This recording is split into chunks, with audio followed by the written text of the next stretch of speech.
Votre attention s'il vous plaît. Cet élément est en lingala et en français. Contactez-nous pour savoir s'il est aussi disponible en la langue de votre préférence. Veuillez aussi noter qu'il est en audio uniquement, dépourvu de ce fait d'image originaire. ChristeQuality.com. Les cieux sont à la portée de votre main, juste par un simple clic de la souris. Évangileéternel.com. Conservation et partage de l'évangile éternel. En collaboration avec l'homme de Dieu, le Dr Labrito Mbala, vous propose de suivre cette présente rubrique pour votre édification spirituelle. Tous les enseignements du Dr Labrito Mbala sont disponibles sur christequality.com/labritombala.html. Bonne édification au nom de notre commun Seigneur et Dieu Jésus-Christ. Amen.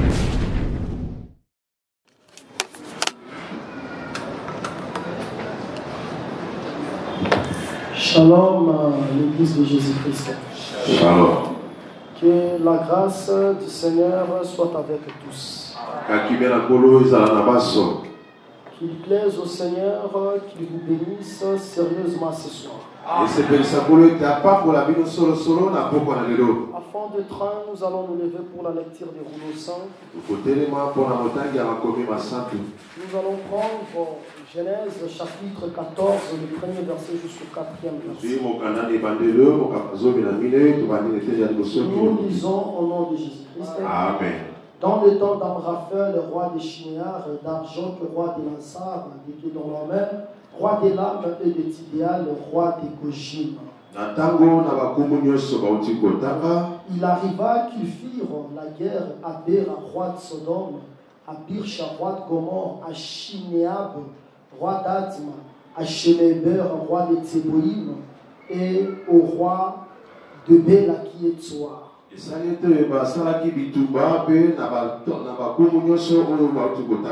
Ces derniers s'assemblèrent dans la vallée de Sidim, qui est la mer Salée.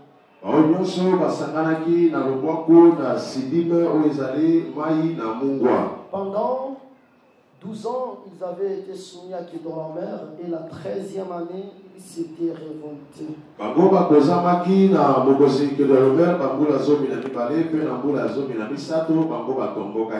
voulons prendre la 5e aspersion.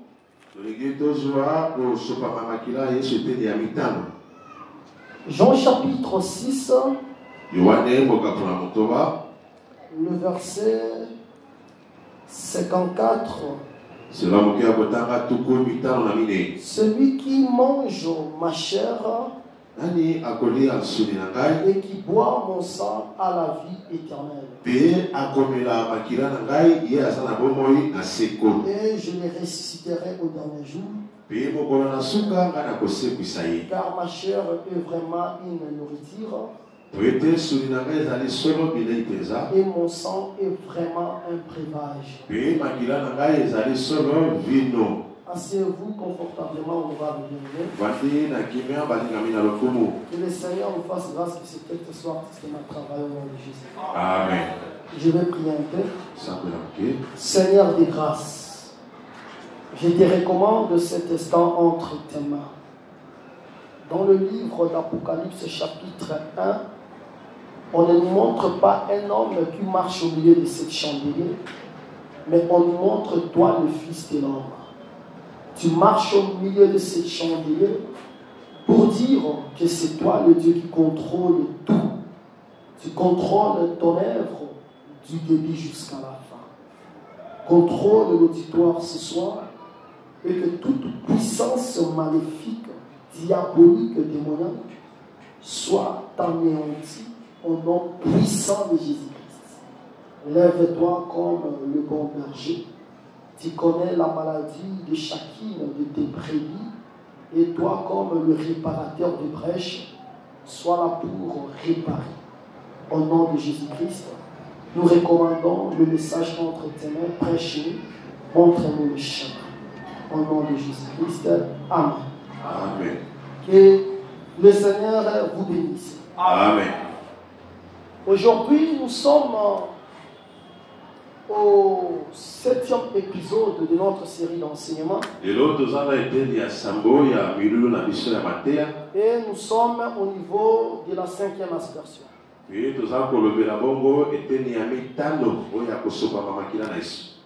Par rapport au séminaire, le dimanche, c'est le point de suspension pour notre séminaire. Et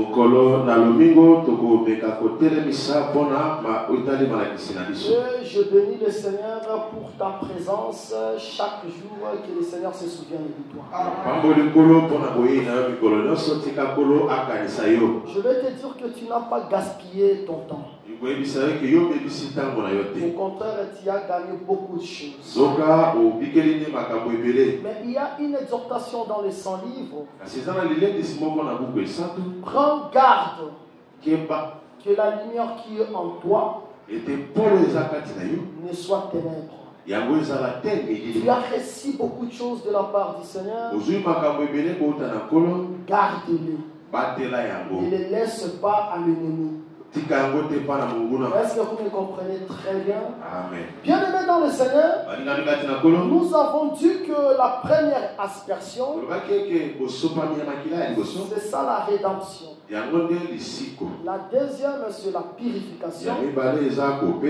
La troisième aspersion, c'est la justification. La quatrième aspersion, c'est la sanctification. Et la cinquième aspersion que nous touchons ce soir, c'est la vie. On nous montre l'importance du versement du sang de Christ. Christ a versé son sang pour que tu reçoives la vie. C'est-à-dire, nous étions de mort. On avait manqué la vie. Il a fallu entendre la présence de Christ pour qu'il nous donne sa vie. C'est ça ce qu'il dit ici dans le livre de Jean chapitre 6. Le sang de Christ, c'est la vie. Ça veut dire tous les prophètes de l'ancienne alliance qui étaient morts avant la venue de Christ, en réalité, ils n'avaient pas la vie. C'est pour cela lorsque Christ est mort, dans le livre de Matthieu chapitre 27, le Saint-Livre nous dit ceci: plusieurs sépulcres c'était ouvert. Le sépulcre était saint. Imaginez-vous, ils sont des gens des saints. Mais comment encore la mort de Christ peut faire en sorte qu'il ressuscite? C'est-à-dire ces gens-là, ils entendaient le sang de Christ. Tout le monde, pour qu'il soit sauvé, il doit passer au travers du sang de Christ.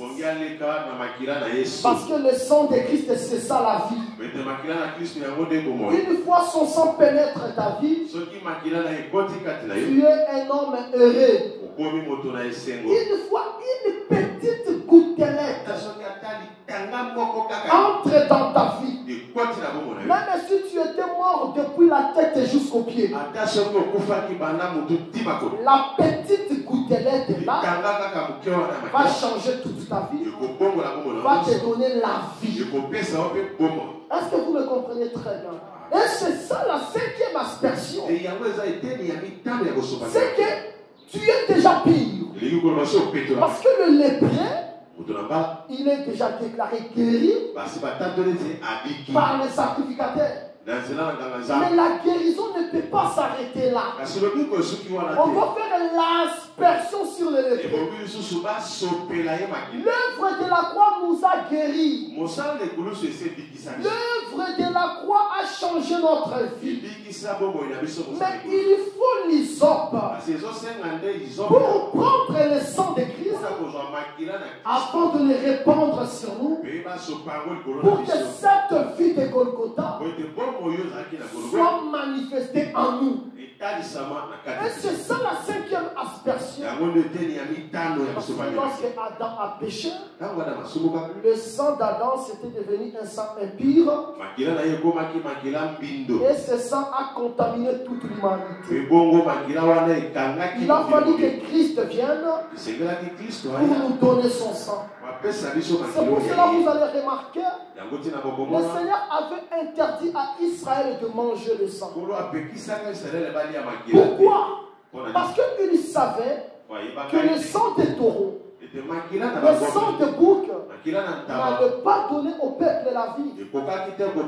Il a fallu que lui vienne, qu'il donne le véritable sang pour que nous ayons la vie. Et aujourd'hui, nous recevons cette vie au travers de l'évangile. Mes brebis écoutent ma voix et elles ont la vie.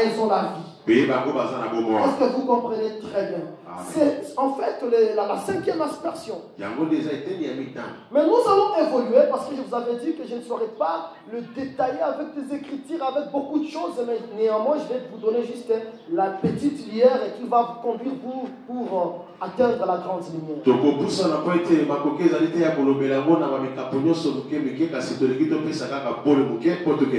Nous parlons sur le chiffre 13. Le chiffre 13, c'est le chiffre de la révolte. Que le Seigneur me fasse vraiment grâce de couper un peu l'enseignement en temps parce que demain nous avons culte. Et surtout nous aurons culte le matin. Vraiment que le Seigneur m'aide. Mais remarquez, honorable bien-aimé, nous parlons sur le chiffre 13. Et nous disons ceci, le chiffre 13, c'est le chiffre de la révolte. Il y a vraiment beaucoup de choses à parler là-dessus. Parce qu'en dehors de la révolte du Saint-Esprit, il y a beaucoup de révoltes dans la Bible.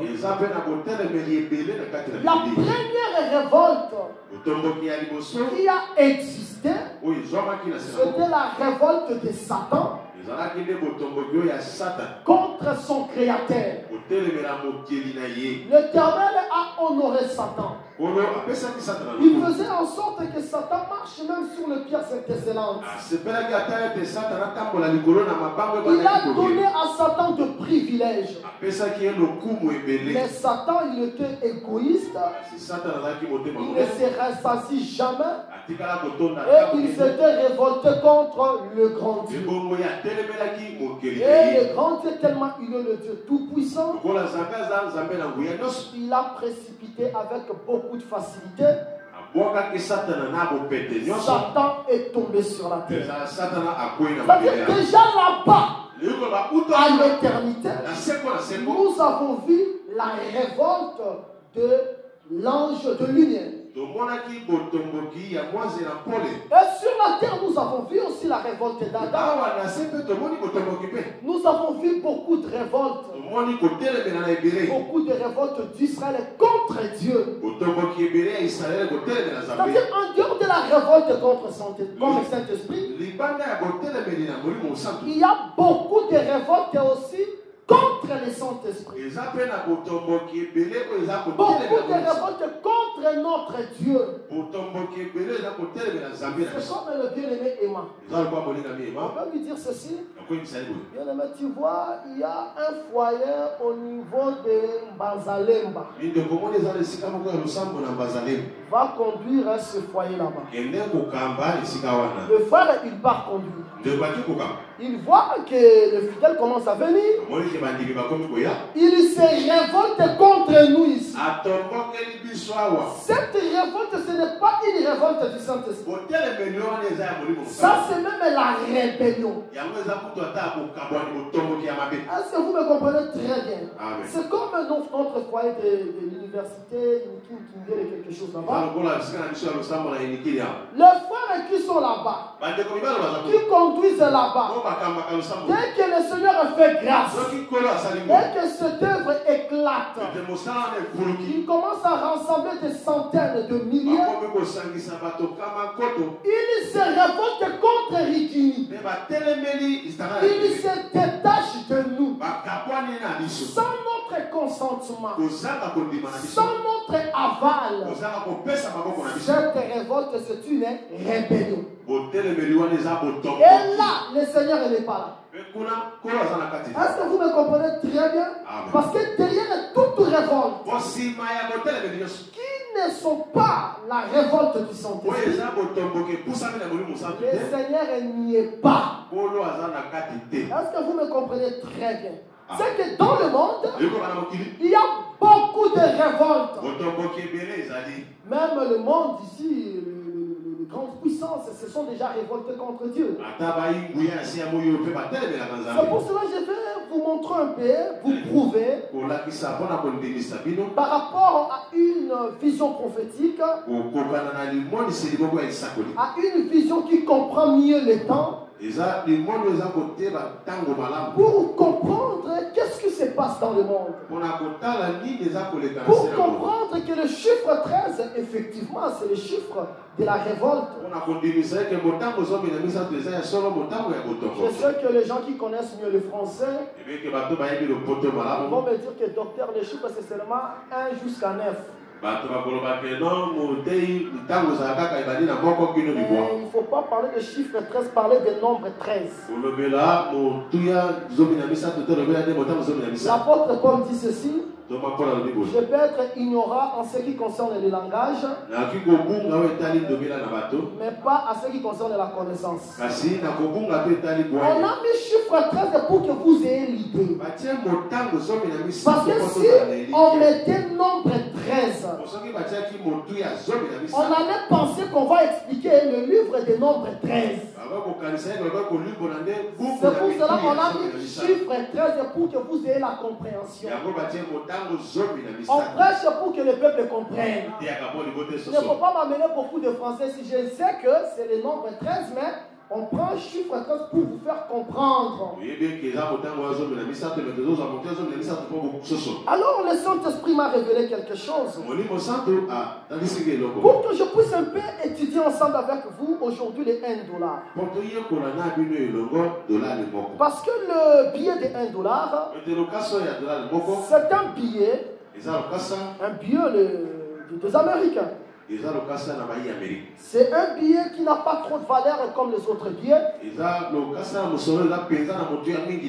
Cependant, ça regorge beaucoup de mystères des nouvelles ordres mondial. C'est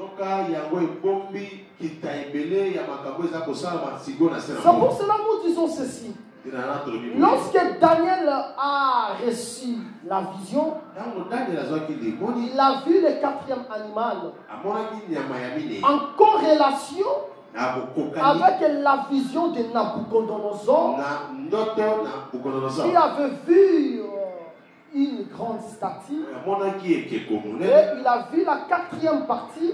La 4e partie de la statue, c'était le royaume de Rome. C'est pour dire tout simplement, lorsque vous voyez Rome prendre le dessus sur le royaume, il faut que vous soyez interpellé que le Seigneur est proche. C'est pour cela que vous allez remarquer. Ça, c'est un billet américain. Les Américains, naturellement, ils sont trop fiers. Mais vous allez remarquer en dessous de la pyramide qui est au verso de $1, ils ont écrit la date de leur indépendance en chiffres romains. Juste en dessous de la pyramide. Ils ont écrit ça en chiffres romains. 1776. C'est en 1776 que les États-Unis est reconnu comme une nation indépendante. Mais comment ils sont des Américains? Mais comment encore, peu importe leur fierté, ils écrivent en chiffres romains? C'est pour dire quoi? Et aussi sont toujours en dessous de Rome, en dessous de la papauté. C'est qu'à la fin de compte, c'est Rome qui sera comme la grande puissance. La bête va se lever à partir de là. Est-ce que vous comprenez très bien? Maintenant, remarquez, chez nous le chiffre 13, c'est une révolte. Une révolte contre les œuvres de la chair, une révolte contre la médiocrité, une révolte contre la maladie, contre beaucoup de choses qui nous entourent, que nous ne l'aimons pas. Mais ici, lorsque eux utilisent le chiffre 13, ils ne l'utilisent pas pour se révolter contre les œuvres de la chair. Mais eux, ils l'utilisent pour se révolter contre Dieu. Parce qu'au départ, nous avons compris que la révolte de 5 rois contre les 4 rois, c'était une révolte qui n'était pas réussie. Parce que c'était une révolte sans Dieu.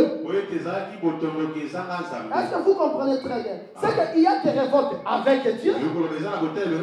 Il y a aussi des révoltes sans Dieu. Les révoltes sans Dieu, en réalité, ce sont des révoltes contre Dieu.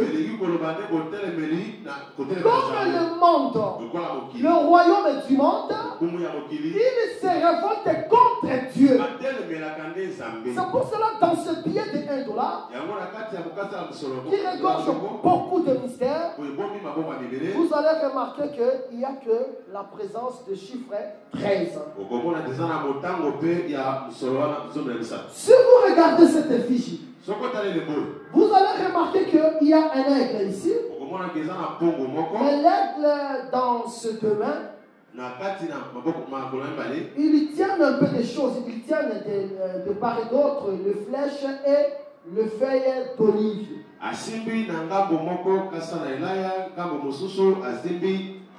Si vous comptez des flèches ici, vous allez remarquer que c'est au nombre de 13 flèches. Est-ce que c'est vraiment un hasard? Si vous regardez aussi de feuilles d'olivier ici, si vous les comptez, c'est aussi au nombre de 13. Est-ce que c'est vraiment un hasard? Parce que ce billet, on l'imprime chaque année. Mais ils ne commettent pas l'erreur de mettre 12 feuilles d'olivier. C'est toujours 13. Et aussi, ici, il n'y a que 13 flèches. Si vous regardez des bandes verticales ici, c'est encore 13. Si vous regardez donc des bandes horizontales, c'est toujours 13. Au-dessus de la tête de l'aigle, il y a les étoiles. Les étoiles là sont aussi au nombre de 13. Pourquoi seulement 13? C'est juste pour vous montrer que le monde se révolte contre Dieu. Est-ce que vous me comprenez très bien? Si vous regardez encore ici, au niveau de leur pyramide, dans leur pyramide, il y a 13 escaliers. Autrement, il y a 13 niveaux pour que tu arrives à voir maintenant l'œil ici. Cet œil ici, ce n'est pas l'œil de Dieu. C'est un œil satanique. Pour dire qu'il contrôle le monde entier. Mais pour arriver au niveau de l'œil, il faut 13 étages. Il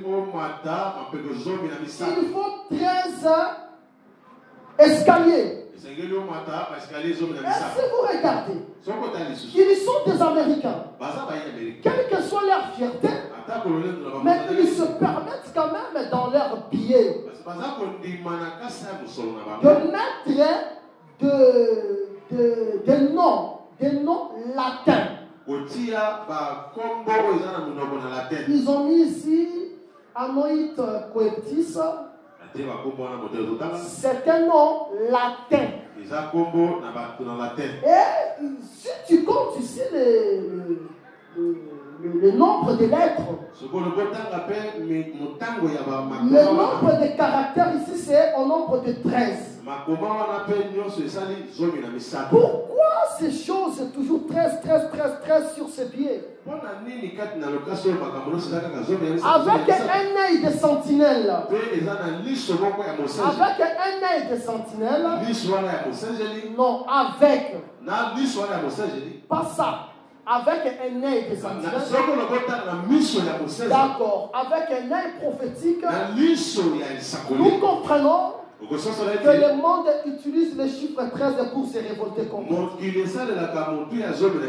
c'est pour cela qu'ils ont mis des choses comme ça. Et si vous prenez la loupe, vous zoomez ici au niveau de One, vous allez remarquer que vous allez trouver l'effigie des dieux hindous. Même si ici on met In God We Trust, en réalité ici, il ne parle pas de véritable Dieu. Il parle de Dieu païens. C'est-à-dire qu'ils ne vont pas vaincre avec le vrai Dieu. Ils vont vaincre avec le faux Dieu. Malheur à eux, parce qu'ils ont décidé de se révolter contre le Dieu créateur. On ne peut pas se révolter contre le créateur. Pharaon, il avait tenté. Regardez sa fin. Bien aimé, tout le monde qui se révolte contre le Dieu, il va croiser le créateur dans son chemin. C'est pour cela ce soir, si tu avais une inimitié avec le Seigneur, arrange-toi avec le Seigneur. Parce qu'on ne peut pas se révolter contre celui qui est invisible. Si tu te révoltes contre celui qui est invisible, qui va vous réconcilier? Mais si tu te révoltes contre moi, un homme de Dieu peut nous réconcilier. Mais si tu te révoltes contre Dieu, personne ne va vous réconcilier. Cherchez la paix avec ce Dieu-là. On ne peut pas se révolter contre lui. Même les royaumes du monde qui se sont décidés de se révolter contre le Créateur, je vous rassure que le Seigneur va les consumer. Et lorsqu'il va les consumer, toi tu ne seras plus sur cette terre. C'est comme c'est conduit dans Ésaïe chapitre 26. La femme entre. Entre d'abord jusqu'à ce que la colère passe. C'est-à-dire que le Seigneur va te cacher pour qu'il détruise la terre. Pourquoi il va détruire la terre? Parce que les habitants de la terre se sont révoltés contre eux. Remarquez même, au temps de Tour de Babel, les habitants de la terre, ils ont décidé de se révolter contre les Seigneurs. Mais le grand Dieu, il les a confondus. On ne peut pas se révolter contre lui. Parce que c'est lui-là. Il est le réparateur de notre corps. Celui qui a formé le cerveau dans ton crâne. Celui qui a formé les intestins dans ton ventre. Il a formé toutes ces choses-là. Il te connaît lettre par lettre. Il connaît ta force. Il connaît ta faiblesse. Si tu te décides de te révolter contre lui, il va toucher toucher à ta faiblesse et tu vas t'écrouler. Tu ne peux pas te révolter contre le Créateur. Ce soir, bien aimé dans le Seigneur, tu dois te réconcilier avec le Seigneur. La vie que tu as menée autrefois, cette vie-là n'a pas glorifié le nom du Seigneur. Faites un effort que ce soir, que tu puisses avoir la paix avec eux. Parce qu'on ne peut pas se révolter contre eux. Est-ce que vous me comprenez très bien? Que le Seigneur vous bénisse au nom de Jésus. Nous parlons sur le chiffre 13. C'est un chiffre de la révolte. Mais pour nous, c'est une révolte positive. C'est une révolte qui se fait par l'aide du Saint-Esprit. Et lorsque le Saint-Esprit est là, lorsque le Saint-Esprit est avec nous, lorsqu'on se révolte, on va voir des résultats positifs. C'est ça ce que nous parlons. C'est pour cela que nous avions commencé à prendre des illustrations. Nous avons compris le chiffre 13 dans Jérémie le prophète. Nous avons compris le chiffre 13 chez Jacob. Nous avons compris le chiffre 13 chez Joseph. Et nous sommes chez Ézéchias. Ézéchias, après le schisme du royaume d'Israël unifié, il y a eu le royaume du nord. Il y a eu aussi le royaume du sud. Et nous disons ceci, c'est aussi dès que s'est trouvé le chandelier. C'est que si tu entres dans le tabernacle, tu vas voir le chandelier au sud. La table de pain de proposition au nord. Et le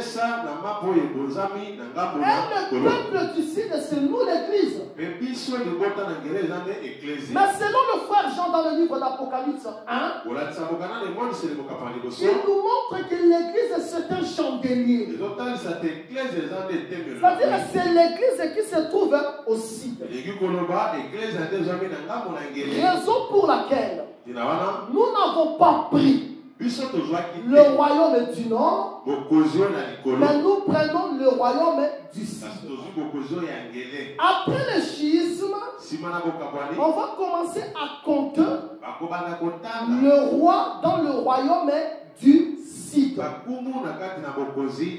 Le premier roi, c'était le roi Roboam. Le deuxième roi, c'était le roi Abijah. Le troisième roi, c'était le roi Asa. Le quatrième roi, c'était le roi Josaphat. Le cinquième roi, c'était le roi Joram. Et le sixième roi, c'était le roi Akazia. Le septième roi qui était une reine, c'était Athalie. Le huitième roi, c'était Joas. Le neuvième roi, c'était Amathia. Le deuxième roi, c'était Azaria. Le onzième roi, c'était Jotam. Le douzième roi, c'était Akaz. Et le 13e roi, c'est le roi Ézéchias. Oh, le chiffre 13, c'est la présence du Saint-Esprit. Et nous avons déjà compris cette démarche. C'est que le Saint-Esprit, qui est le 13e, le Saint-Esprit nous parlera aussi de la vie d'Ézéchias. Parce qu'Ézéchias, il est le 13e roi. C'est pour cela que tu vas remarquer dans les 100 livres, Ézéchias fut un roi pieux, un roi saint. La Bible dit ceci, parmi le roi de Juda, avant, tout comme après, il n'y a jamais eu un roi comme Ézéchias. Bien aimé dans le Seigneur, Même si tu peux être saint comment, tu ne seras jamais saint comme le Saint-Esprit. Parce que dans le Saint-Esprit, il n'y a pas de déchets. Dans le Saint-Esprit, il n'y a pas de péché. Et c'est le Saint-Esprit qui doit parfaire l'Église. C'est le Saint-Esprit qui doit contaminer l'Église. Le Saint-Esprit doit communiquer à l'Église sa vie. Sa vie de la sainteté. Une vie seulement comme son nom. C'est-à-dire lorsque le Saint-Esprit est dans l'Église, le péché doit être loin des pêches. Est-ce que vous me comprenez très bien? Si tu as le Saint-Esprit et tu vis dans le péché, ce n'est pas une très bonne chose. Parce que tu es en train de l'étouffer. Or, le Saint-Esprit dans ta vie, c'est un esprit puissant. C'est un esprit de la suprématie. C'est un esprit roi. Parce que Ézéchias, c'est le 13e, il est le roi, mais c'est lui le Saint-Esprit. C'est que lorsque le Saint-Esprit est là, le Saint-Esprit doit te communiquer la royauté. Est-ce que vous me comprenez très bien? Maintenant, remarquez dans la vie d'Ézéchias. Ézéchias, qui fut un roi pieux, il a trouvé des statues dans le pays. Ézéchias a détruit les statues. Il a trouvé même le serpent d'airain. Le serpent qu'avait dressé Moïse. On a appelé à ce temps-là Néhushtan. Ézéchias l'a détruit. C'est que Ézéchias, lorsqu'il vient, il vient détruire tout ce qui ne confesse pas le nom du Seigneur. C'est que son ministère, il est presque égal au ministère de Jérémie. Parce que nous avions dit ceci. Jérémie, il était là pour détruire. Il était là pour ruiner. Mais aussi pour bâtir et construire. Mais Ézéchias ici, il marche de pair avec Jérémie. Jérémie détruisait les statues. Ézéchias aussi a détruit les statues. Mais la différence entre Jérémie et Ézéchias, c'est quoi?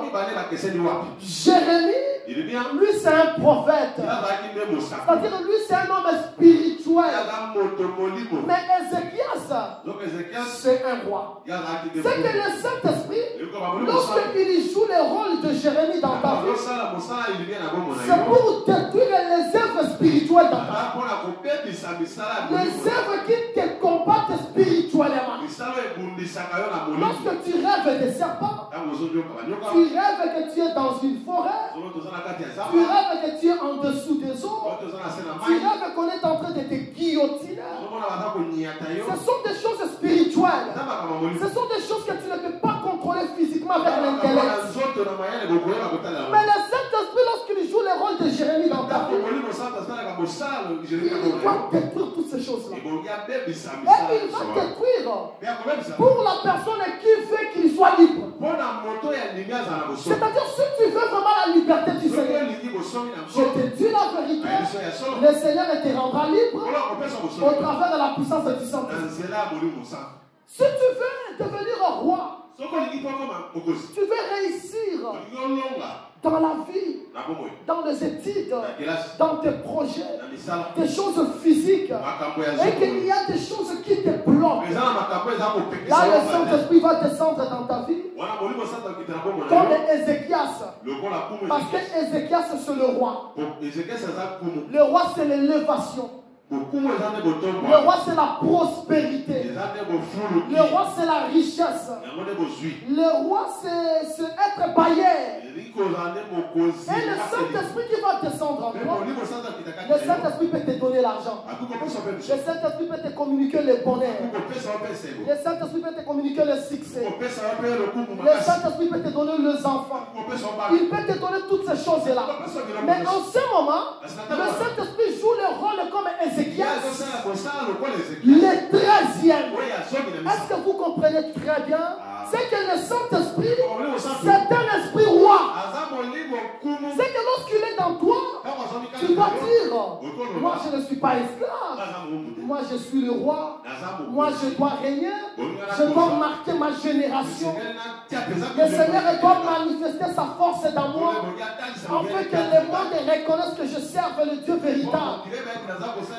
Le Saint-Esprit doit changer ta vie. Le Saint-Esprit doit te donner la grandeur. Le Saint-Esprit doit te donner le succès. Même si tu n'avais pas l'idée en toi, tu as acheté une maison. Le Saint-Esprit qui est l'Esprit roi, il va te conduire pour acheter un village. Parce que le Saint-Esprit, c'est un esprit roi. C'est que lorsqu'il entre dans ta vie, même si tu es célibataire, tu es initiaire, tu as déjà totalisé 37 ans, le Saint-Esprit, c'est un esprit roi.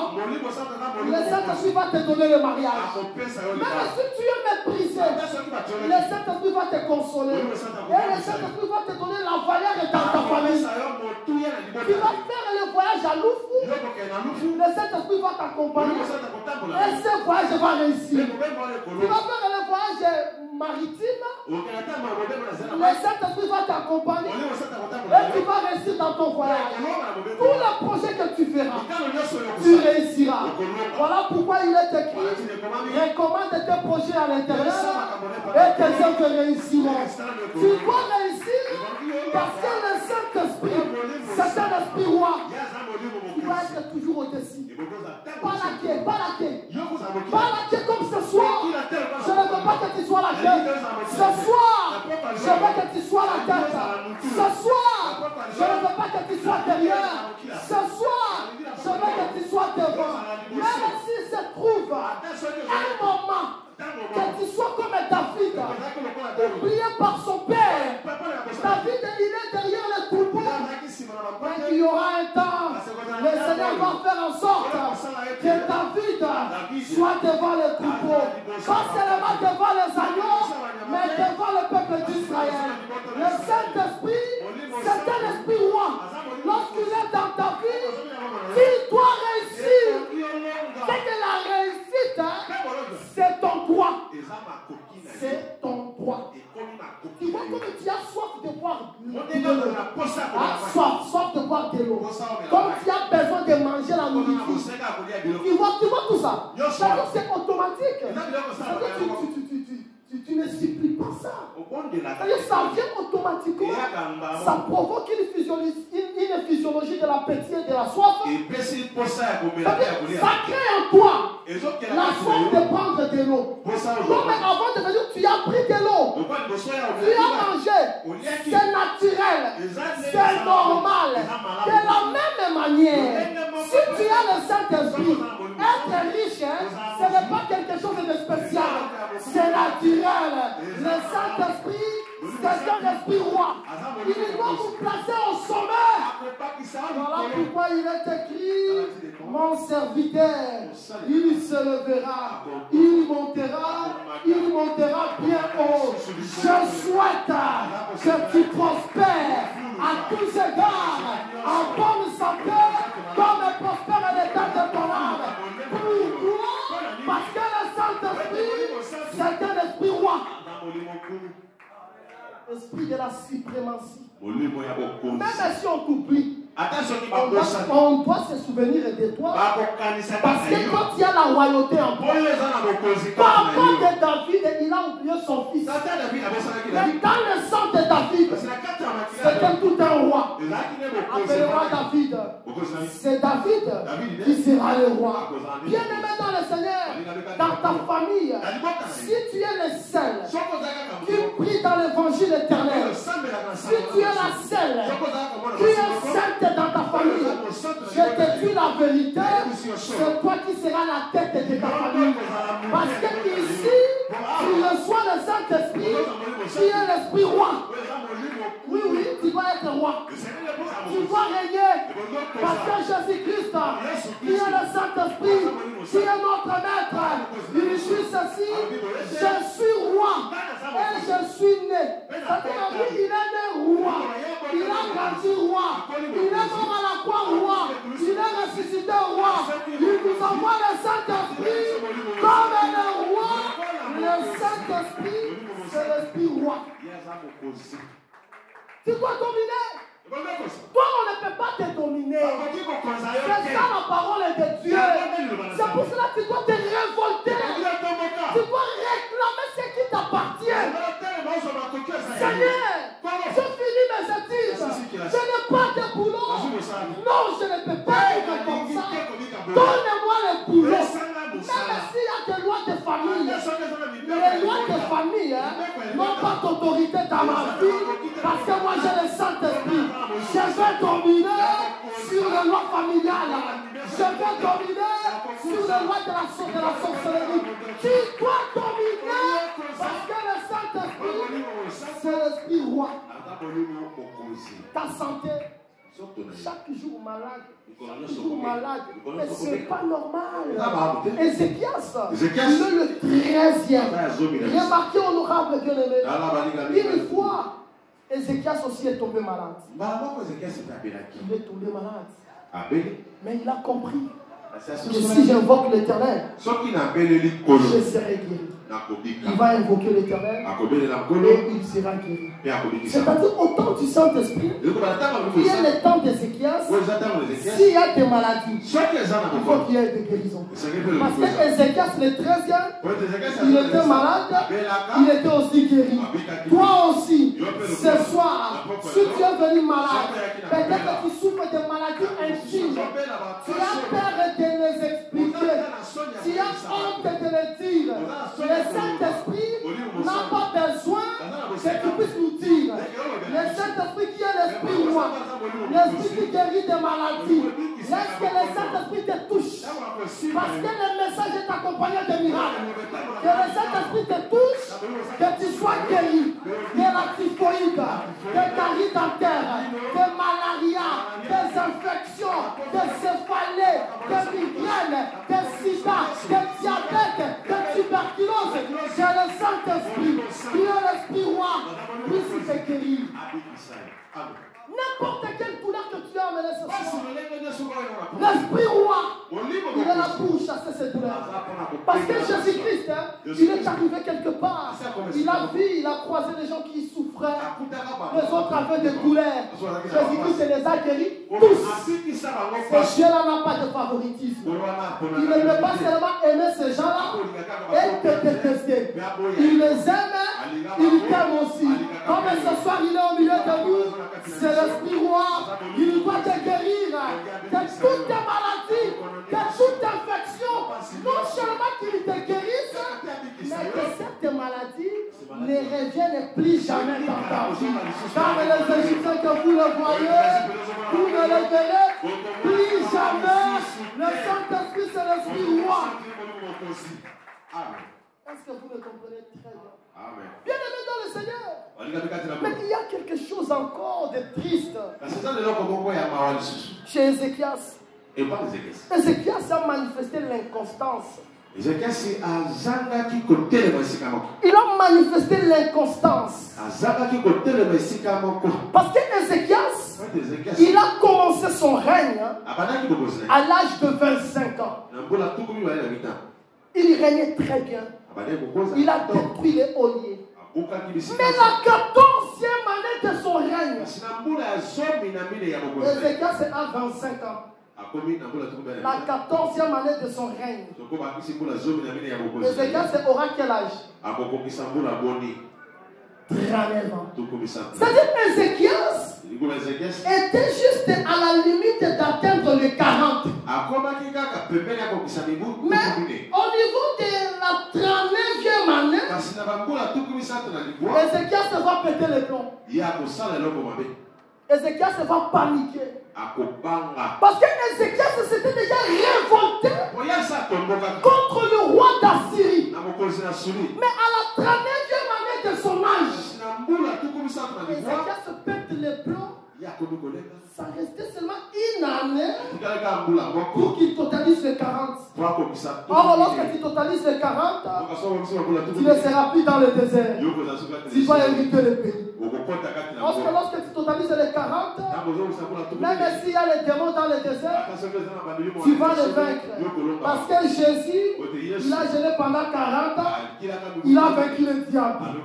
Est-ce que vous me comprenez très bien? C'est que Ézéchias était à la limite de tomber À la 39e année, Ézéchias se tremble. Il va trembler devant le roi d'Assyrie. Le roi d'Assyrie Sanchérib. Il va envoyer ce messager pour dire à Ézéchias, qu'est-ce qui t'a poussé d'abord de te révolter contre moi? Comment toi d'abord tu peux te révolter contre moi? Bien-aimé, je te dis la vérité. Tu vois le fait que tu te révoltes là, le diable ne va pas te laisser. Le diable va te poursuivre. Il va chercher à te grimacer pour que tu retournes dans la routine. Une sœur, on a fait avec elle la prière. Depuis qu'on a fait avec elle la prière de 3 jours, jusqu'à présent, les choses ne marchent pas comme ça. Alors qu'avant qu'on fasse la prière de 3 jours, il y avait quand même des choses qui marchaient. Mais depuis qu'on a fait la prière de 3 jours, la sœur, elle ne voit même plus $50. Elle me dit, papa, qu'est-ce qui ne va pas? Moi, il a dit, t'inquiète. Tu vois, lorsqu'on veut mettre une femme veut mettre au monde un enfant, tu sais ce qui arrive? Ce sont les douleurs. Les douleurs d'enfantement. Les douleurs qui signalent. Bientôt, ça sera la sortie de l'enfant. Lorsque tu vois les souffrances s'augmenter, dis-toi que l'enfant veut naître. Il ne faut pas te décourager. Le Seigneur t'a exaucé. Le diable, il veut t'intimider pour te montrer que le Seigneur ne t'exauce pas. Tu lui mensonges.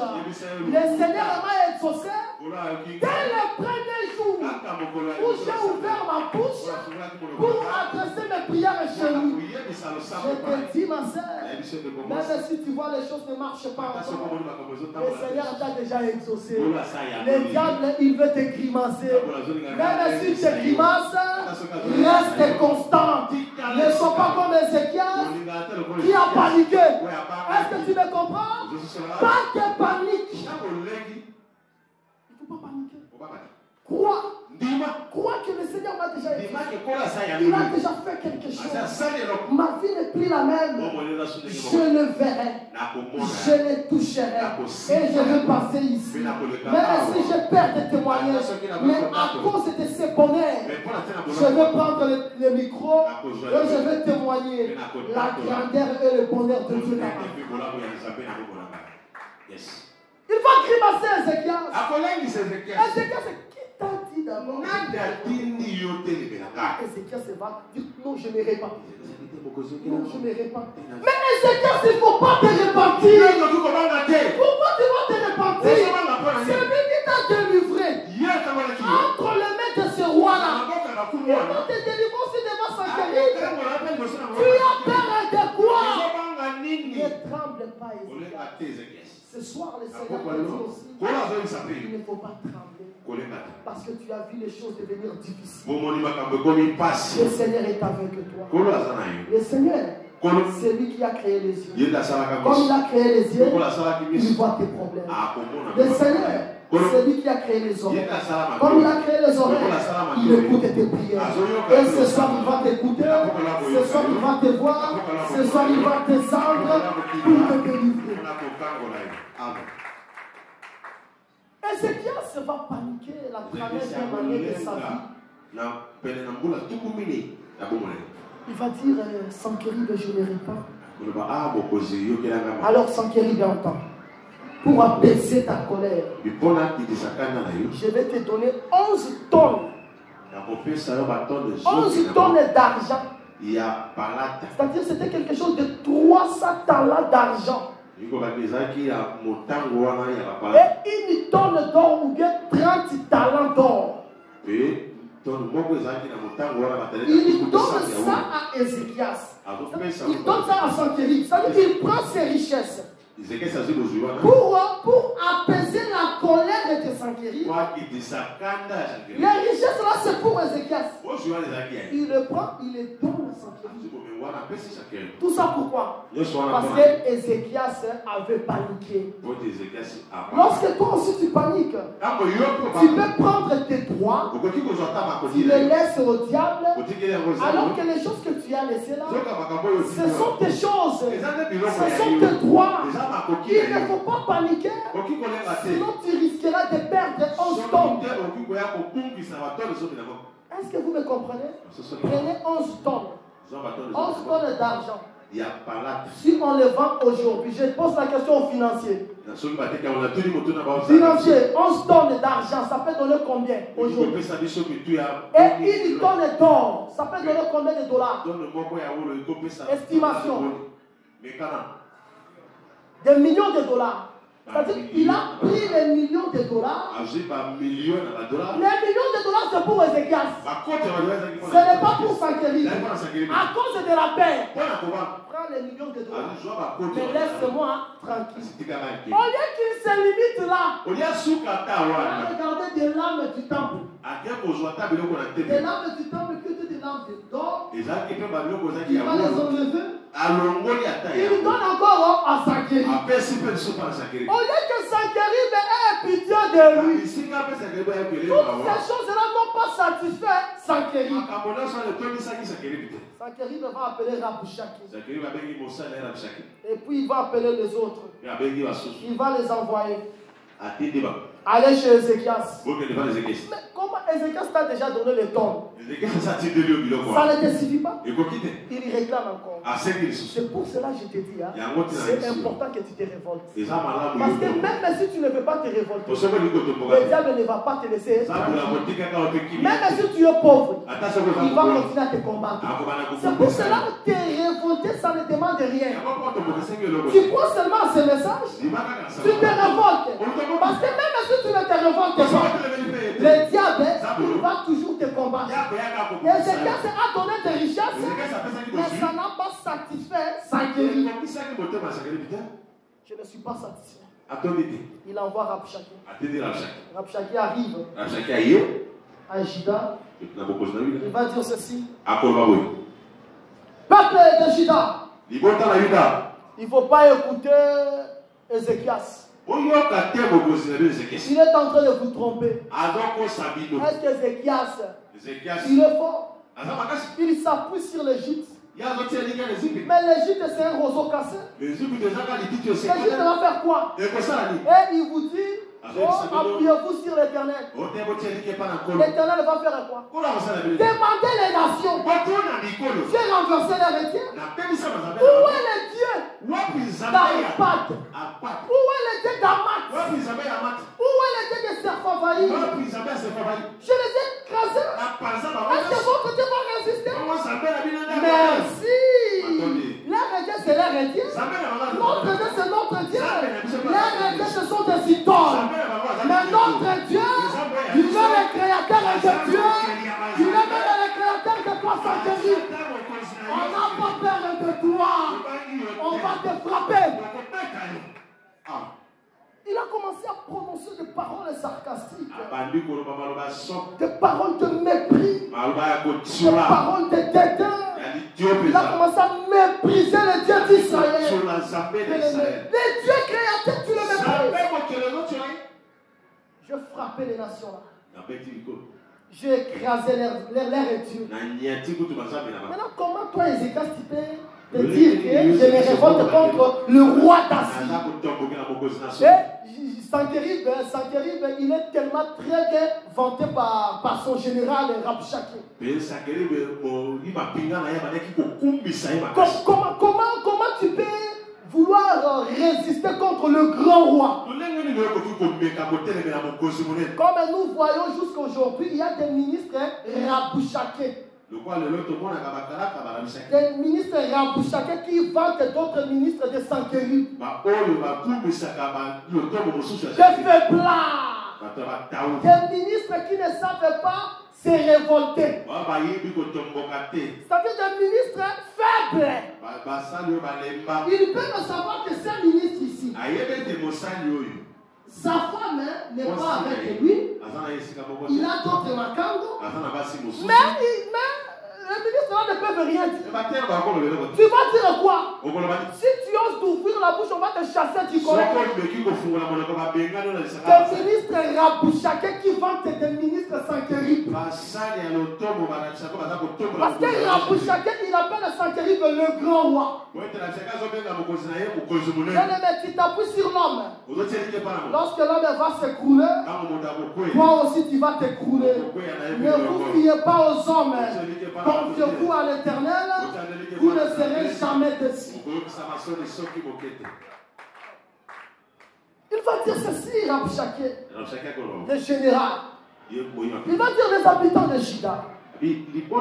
Alors il ne faut pas suivre Ézéchias. Je vous donne juste un petit conseil qui est de votre intérêt.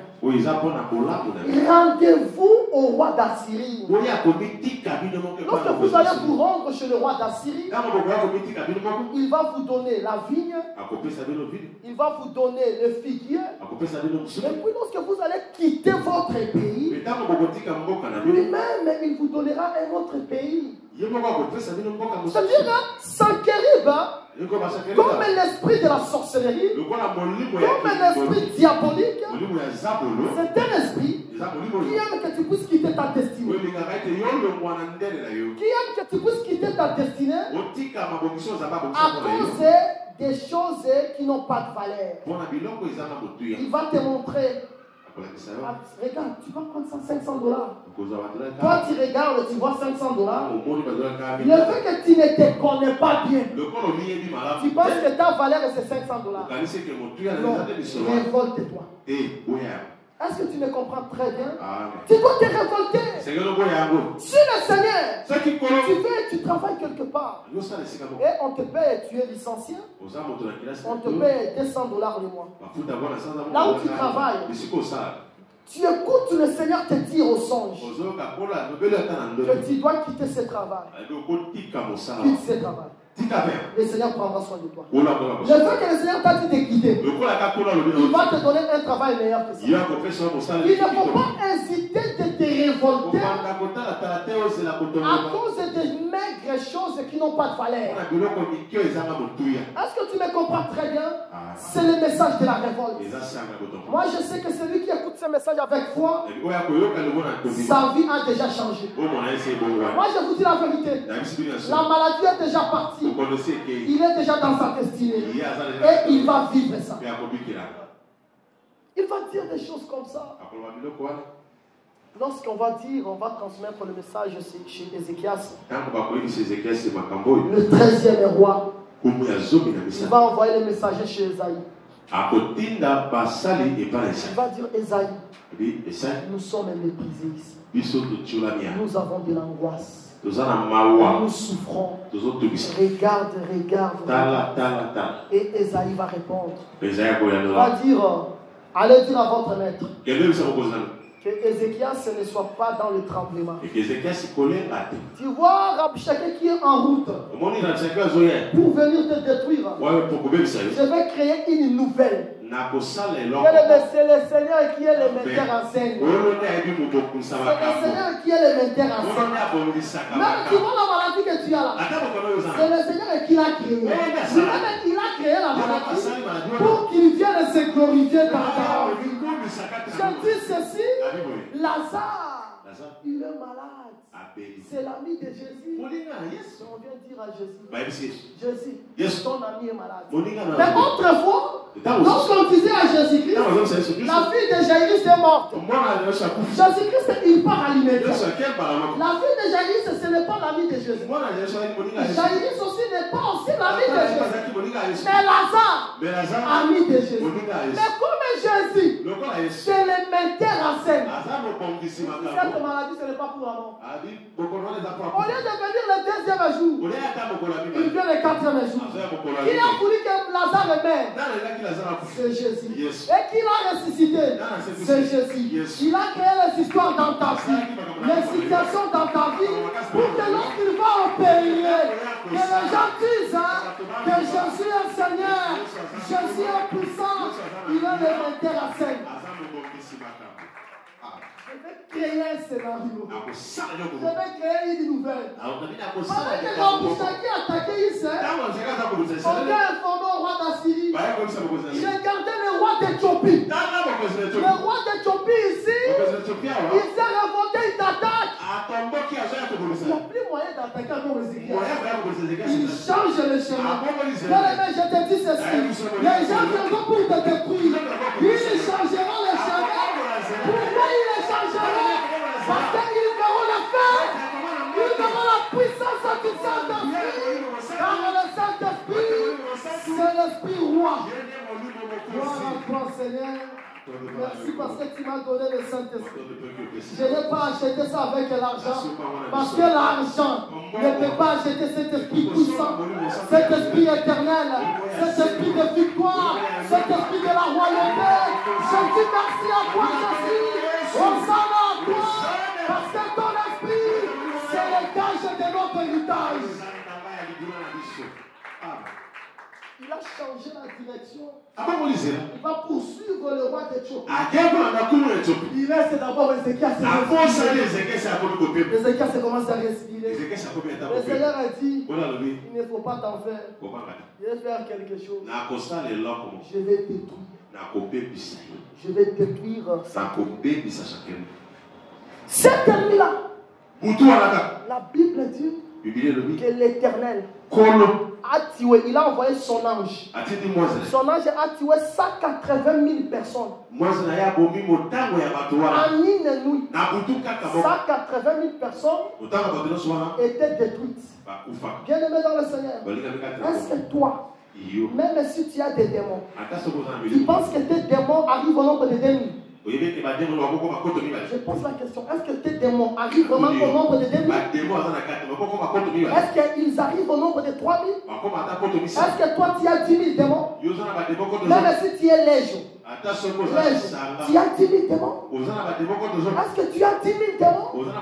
Même si tu as 10 000 démons, même si tu as 100 000 démons, l'ange de Dieu, il a détruit 185 000 personnes en une nuit. Je crois que ce soir, le Seigneur peut détruire tous les démons dans cette soirée. Pas demain. Il peut les détruire tous aujourd'hui. Parce qu'il est le Dieu qui a détruit 180 000 personnes. 180 000 adversaires. En une nuit. Et puis il a détruit encore au Sanchérib. Bien aimé dans le Seigneur, n'importe quel démon qui t'a lié, ce soir, l'Esprit roi, je veux qu'il puisse détruire tous ces démons pour que toi tu vives la liberté. Le Saint-Esprit c'est le jubilé. Lorsqu'il descend dans ta vie, tu dois vivre une vie de la liberté. Nous n'avons pas reçu un esprit de la servitude, mais nous avons reçu l'esprit qui crie en nous, Abba Père. C'est l'esprit de l'adoption, c'est l'esprit de la liberté. Il faut que les démons, il faut que les blocages, il faut que les difficultés puissent être quittées, parce que le Saint-Esprit, c'est le véritable Ézéchiel. Que le Seigneur vous libère, que le Seigneur vous délivre, que le Seigneur vous guérisse, que le Seigneur vous élève, que le Seigneur vous fasse avancer. Si vous êtes derrière, soyez maintenant en avant au nom de Jésus-Christ.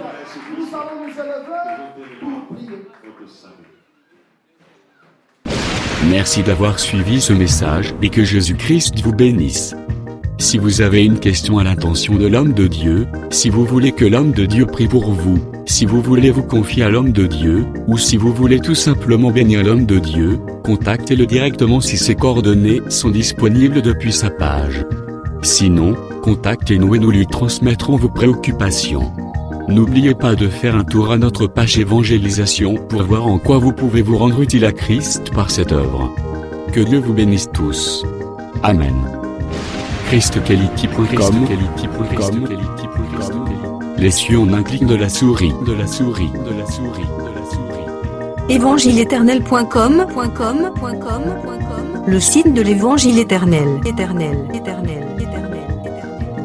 Christ et Quality Fondation, équilibrer la manne ramassée dans le désert de sorte que chacun ait un numéro.